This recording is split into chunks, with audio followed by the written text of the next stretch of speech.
78వ స్వాతంత్ర దినోత్సవ వేడుకలు ఘనంగా నిర్వహించారు.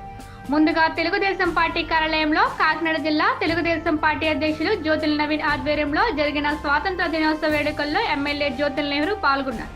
అనంతరం జగ్గంపేట పంచాయతీ కార్యాలయంలో అంబేద్కర్ బాలికల గురుకుల పాఠశాల, ప్రభుత్వ జూనియర్ కాలేజీ, ప్రభుత్వ డిగ్రీ కాలేజీ, టౌన్ హాల్లో జరిగిన స్వాతంత్ర దినోత్సవ వేడుకల్లో ఎమ్మెల్యే పాల్గొని జాతీయ జెండాలను ఆవిష్కరించి వివిధ క్రీడల్లో పోటీ పరీక్షల్లోనూ విజేతలుగా నిలిచిన విద్యార్థులకు బహుమతి ప్రదానం చేశారు.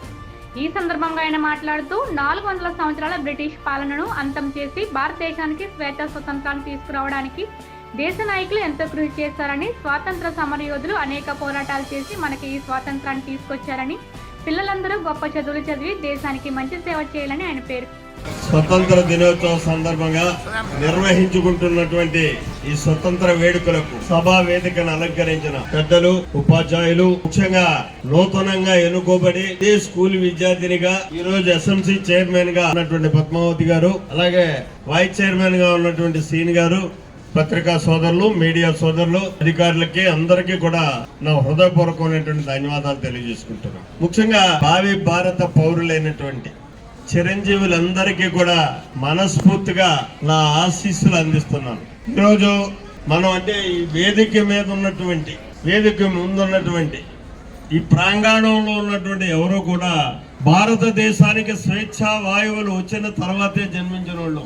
మన ఎవరికి స్వతంత్రం యొక్క విలువ గాని, స్వేచ్ఛా వాయువులు అంటే ఏంటో గాని తెలియనటువంటి పరిస్థితి. ఎందుకంటే ఆ రోజు చరిత్ర చెప్తున్నటువంటి సత్యాలు గాని ఒక్కసారి మనం చూసుకున్నట్టయితే భారత పౌరులు ఎంత నిర్బంధంలో జీవించారు అన్న దానికి చరిత్ర సత్యాలు ఎన్నో చెప్తున్నాయి. దాన్ని పురస్కరించుకునే రవి అస్తమించినటువంటి బ్రిటిష్ సామ్రాజ్యాన్ని 400 సంవత్సరాలు పైబడి ఈ భారతదేశాన్ని హస్తగతం చేసుకున్నటువంటి ఆ సామ్రాజ్యవాదుల్ని ఎందరో ప్రాణార్పణతో, రక్తార్పణతో పోరాటాలు చేసి వివిధ రకాలైనటువంటి పోరాటాలతోటి ప్రతిఘటించినటువంటి పరిస్థితి ఉన్న అహింసావాదంతో ఈ రవి అస్తమించిన బ్రిటిష్ సామ్రాజ్యవాదుల్ని ఈ దేశం నుంచి పాల్గొన్నటువంటి బహున్నతమైనటువంటి నాయకత్వం, ఆనాటి ఉద్యమానికి నాయకత్వం వహించినటువంటి మహాత్మా గాంధీ ఒకే ఒక చిన్న సూత్రీకరణతో, సత్యాగ్రహం అనేటటువంటి నినాదంతో భారత పౌరులందరినీ కూడా ఏకోన్ముఖుల్ని చేసి వాళ్ళు ఇక్కడ ఉన్నారు. వీళ్ళందరూ కూడా స్వతంత్ర పోరాట యోధులే. ఈ వేషధారణలో ఉన్నటువంటి వ్యక్తులంతా కూడా ఈ దేశం కోసం ఏమీ ఆశించకుండా రేపు పుట్టబోయేటటువంటి భారత పౌరులు స్వేచ్ఛా వాయువులతో జీవించాలి అనేటటువంటి ఒక మహదాశయంతో ఆనాడు ఉద్యమించినటువంటి ఉద్యమకారుల సందర్భంగా మనకి ఈ స్వేచ్ఛా అవకాశాలు వచ్చాయి.